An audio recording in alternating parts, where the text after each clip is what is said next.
So I went to a new dermatologist. No, that's wrong. Allergist this morning. And he said that all of my symptoms that I had in the beginning and even the ones that I have now, because my symptoms are different from then to now, mainly because I eliminate a lot of things and I'm not taking antihistamines anymore and just it's different. So he said that it seems like I have something called vasomotor rhinitis or non-allergic rhinitis, and that it's causing vocal cord dysfunction. So pretty much if you Google it, anything can trigger it. So like in the beginning, it was smells and fragrances and smoke and pollution and cold air, hot air, like too much cold, too much hot, dry air, humid air, bad products for you, right? Now my symptoms aren't the same. So in the beginning, I had difficulty breathing, still have that though. Major chest pain. I felt like someone was sitting on me and I was breathing through a straw, but I minimized different foods and I took out all the fragrances and I did all the things, right? So I was having what I thought was anaphylactic reactions. So I would get, my nose would clog so bad I couldn't breathe through it. I'd have to breathe through my mouth. And then I would have wheezing as well. That wouldn't really go away. And it would build up. And sometimes my anxiety would make it worse and I would have like a panic attack or like an anxiety attack.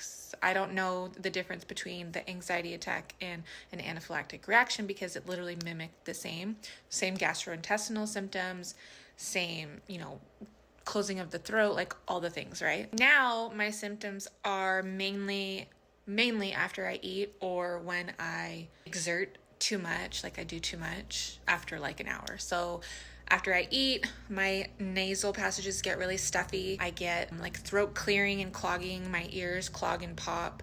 Sometimes they ring, although that was more of a symptom I had when I was on all of the antihistamines. That's kind of like almost gone.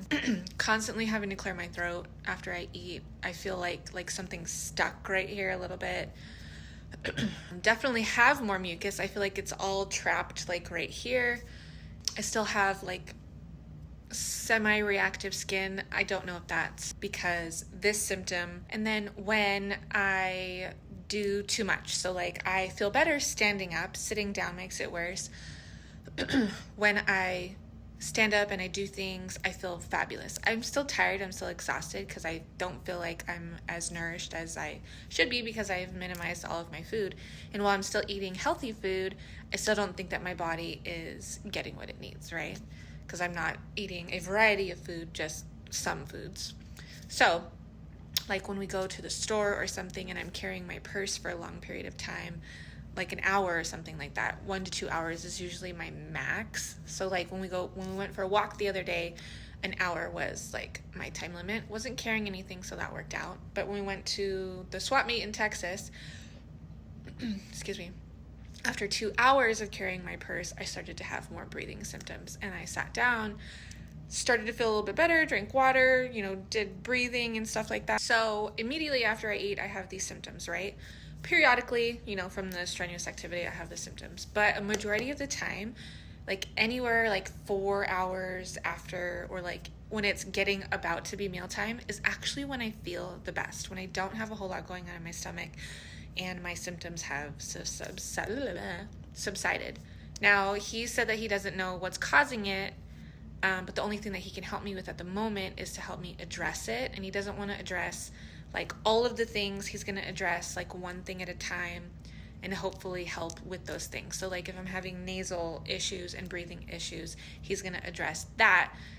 He didn't want to necessarily focus on mast cell activation as a whole because again, it's a syndrome and it's from something. So I still think that it's from my braces.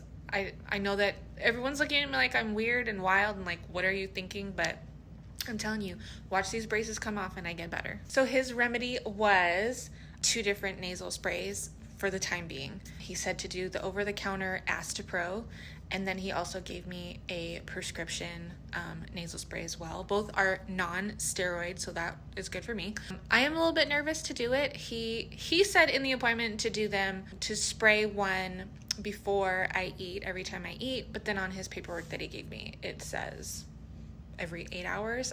I mean, I eat more than every 8 hours, obviously, but I'll probably just call and clarify. But I have been able to eat more things. I added pepper back into my diet. I couldn't do pepper. I switched from Fiji water to RO water, and I'm doing good with that. I tried English cucumber the other day. I went back to eating chicken thighs. I did quinoa today and yesterday.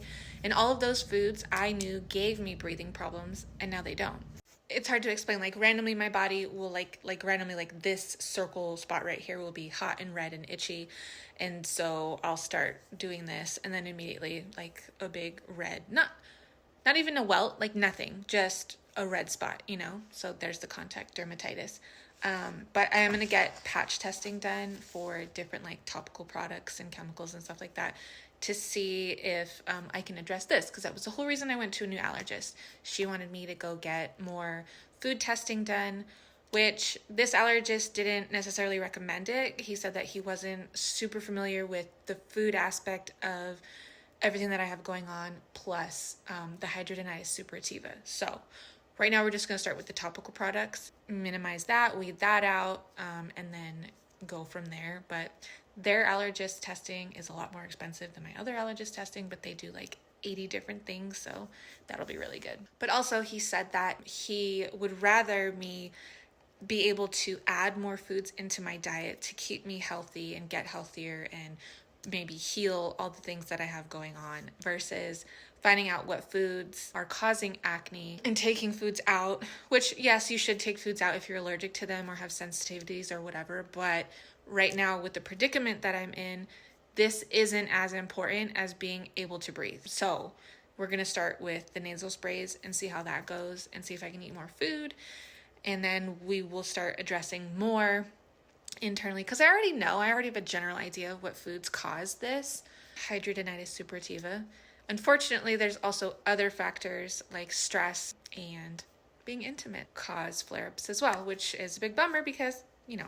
But just like anything else, there are also foods that you should avoid with this vasomotor rhinitis. So caffeine, and I already knew coffee gave me breathing issues. And then once I got off all of my antihistamines, I really couldn't do it anymore. But it's not the coffee, it's the caffeine, I'm pretty sure. And then it also says to avoid nuts, because some people can have allergies to nuts, but that could be a whole separate thing. But again, this is just what I Googled, not necessarily what he told me. But I also got vocal cord dysfunction exercises, which pretty much are just deep belly breathing, diaphragmatic breathing, and then vagus nerve breathing. So breathing in your belly, you know, or like the sniff breath technique where you do quick breathing through your nose and then a long exhale out. And I had already been doing these things. And another thing to avoid was dairy, which I had already stopped dairy when we came back from El Paso. So what is the day today?